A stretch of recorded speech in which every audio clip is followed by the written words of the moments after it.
안녕하세요 여러분. 5월 20일 월요일 아침이 밝았습니다. 어제는 예배 잘 들으셨나요?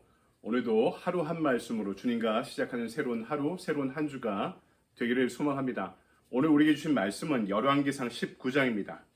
11절부터 18절까지의 말씀, 좀 긴 구절이지만 제가 봉독해 올리겠습니다. 여호와께서 이르시되 너는 나가서 여호와 앞에서 산에 서라 하시더니 여호와께서 지나가시는데 여호와 앞에 크고 강한 바람이 산을 가르고 바위를 부수나 바람 가운데 여호와께서 계시지 아니하며 바람 후에 지진이 있으나 지진 가운데도 여호와께서 계시지 아니하며 또 지진 후에 불이 있으나 불 가운데에서도 여호와께서 계시지 아니하더니 불 후에 세미한 소리가 있는지라. 엘리야가 듣고 겉옷으로 얼굴을 가리고 나가 굴 어귀에 섬에 소리가 그에게 임하여 이르시되 엘리야야 내가 어찌하여 여기 있느냐. 그가 대답하되 내가 만군의 하나님 여호와께 열심히 유별하오니 이는 이스라엘 자손이 주의 언약을 버리고 주의 제단을 헐며 칼로 주의 선지자들을 죽였음이오며 오직 나만 남았거늘 그들이 내 생명을 찾아 빼앗으려 하나이다.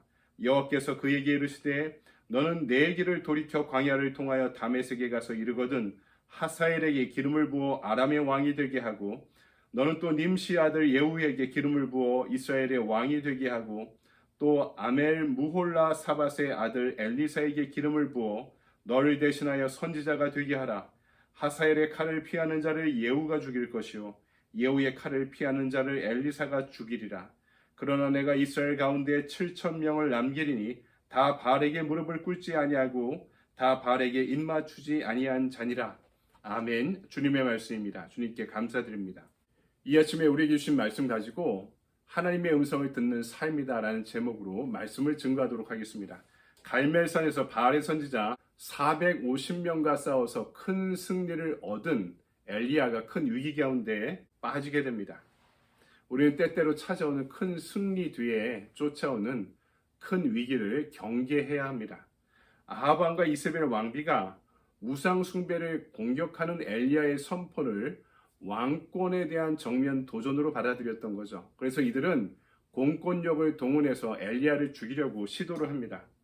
그 위기 앞에 엘리야는 모든 것을 다 포기하고 번아웃돼서 지쳐서 차라리 하나님 앞에 죽기를 간구합니다. 그러자 하나님께서 그를 호렙산으로 피신시키고 쉬게 하시죠.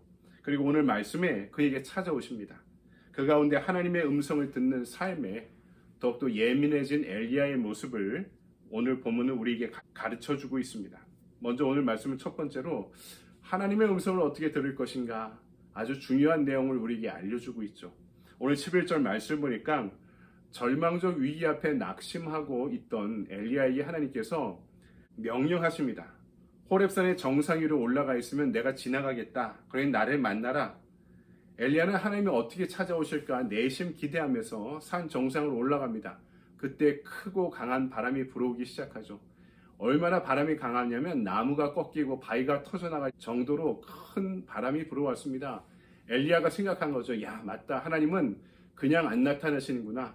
이런 기적적인 현상 가운데 나타나시는구나 하고 생각했는데 그 가운데 하나님은 나타나지 않으셨습니다. 좀 지나니까 온 산을 뒤흔드는 지진이 일어납니다. 엘리야가 또 생각했죠. 아, 이것은 하나님의 발자국 소리인가 보다. 하나님이 이렇게 거대하게 나에게 찾아오시는구나. 하지만 그 지진 가운데도 하나님이 다가오지 않으십니다.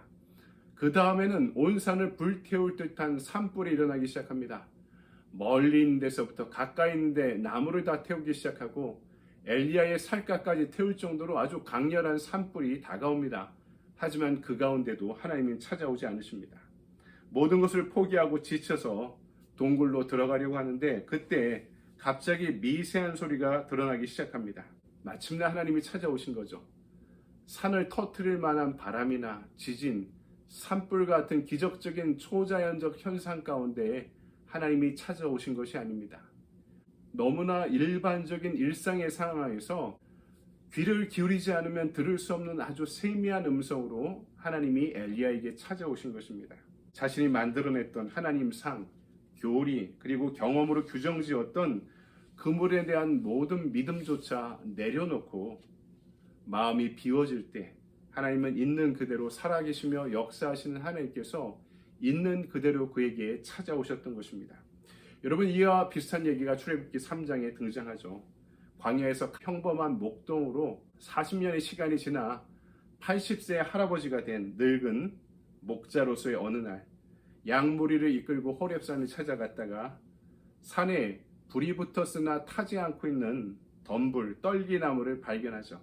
그리고 그곳에서 하나님의 음성을 들으며 하나님의 임재를 경험합니다. 그 가운데 이스라엘의 구원과 해방을 위한 지도자로서의 소명을 얻게 되면서 모세의 공적 생애가 시작되었던 것입니다. 그런데 재미있는 것은 이 본문에 대한 탈무드의 해석입니다. 랍비들은요, 이때 불이 타올라서 모세가 하나님을 만났는데 이 불이 모세가 광야로 도망친 40년 전부터 타고 있었다고 이렇게 이야기합니다. 그가 왕자의 신분과 기득권을 다 내려놓고 양을 치는 고단한 일상 가운데 살아가며 세상의 변화와 또 내면의 깊은 하나님의 울림에 귀를 기울일 만한 그런 때가 되었을 때 이미 40년 전부터 그 자리에서 타고 있던 하나님의 덤불을 발견했다라고 랍비들은 해석합니다. 모세가 그러니까 한마디로 그분의 미세한 음성을 들고 그분의 현존을 볼 수 있을 때가 되어서야 하나님을 알아보게 되었다는 것입니다. 여러분, 우리는 강렬한 기적을 소망합니다. 나의 일상에서 이렇게 기적적인 일이 벌어지면 얼마나 좋을까? 아니면 나에게 큰 축복과 성공을 주시는 것을 우리는 경험하길 원합니다. 하지만 성경이 전해주는 하나님의 임재는 미세한 음성, 하나님의 미세한 음성에 귀를 기울일 수 있을 때 그분을 만나게 된다는 사실을 오늘 엘리야의 사건을 통해 우리에게 알려주고 계시는 것입니다. 성령님의 역사는요, 강력하게 위로부터 불처럼 역사하실 때도 있습니다. 그리고 밖으로부터 나의 내면으로 찾아오실 때도 있습니다. 하지만 그분은 이미 우리 안에 내주하시며 우리와 동행하고 계시는 분입니다. 때로는 강력하게 말씀하실 때도 있지만 오늘 엘리야의 말씀처럼 아주 세미한 음성으로 우리에게 말을 거실 때도 있다는 것입니다. 오늘 내 안에 내주하시는 성령의 음성에 생각으로 하나님의 뜻을 알려주시는 그분의 미세한 음성에 귀를 기울일 수 있는 저와 여러분의 하루가 되길 소망합니다. 두 번째, 오늘 말씀은 하나님의 음성을 통해 우리에게 무엇을 알려주시고자 하는 건가 하는 내용을 말씀하고 있습니다.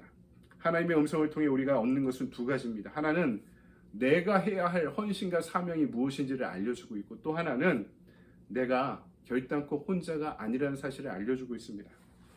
하나님의 음성을 들은 엘리야에게 하나님께서는 엘리야의 말년에 아직도 큰 사명이 그에게 남겨져 있음을 알려주고 계십니다. 15절에서 17절을 보면 3명의 사람을 기름 부어 하나님의 종으로 세우라고 하시죠.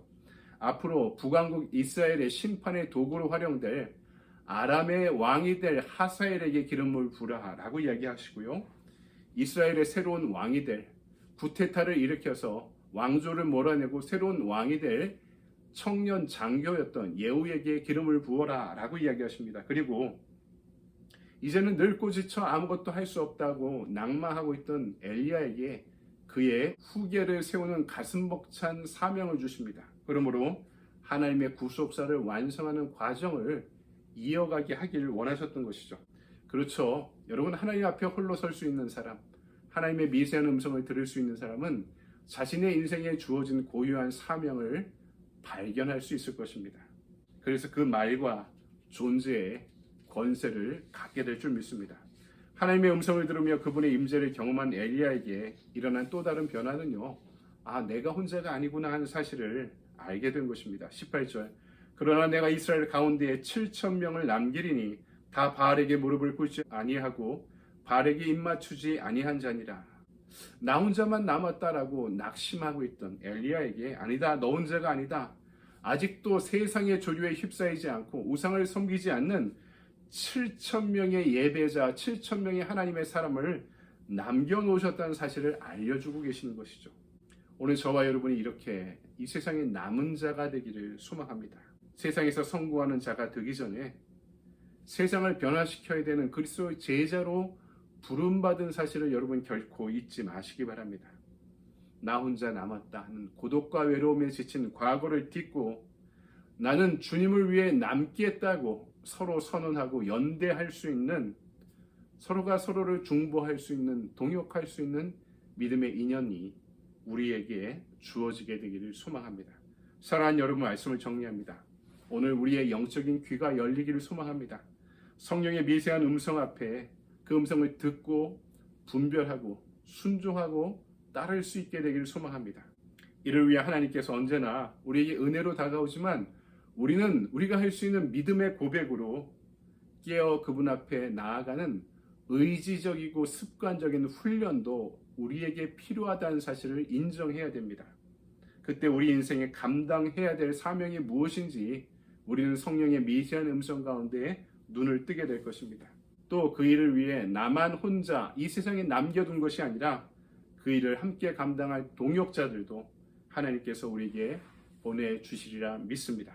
그렇게 하나님의 세미한 음성을 듣고 반응하고 따를 수 있는 저와 여러분의 축복의 하루가 있기를 주님의 이름으로 간절히 축원드립니다.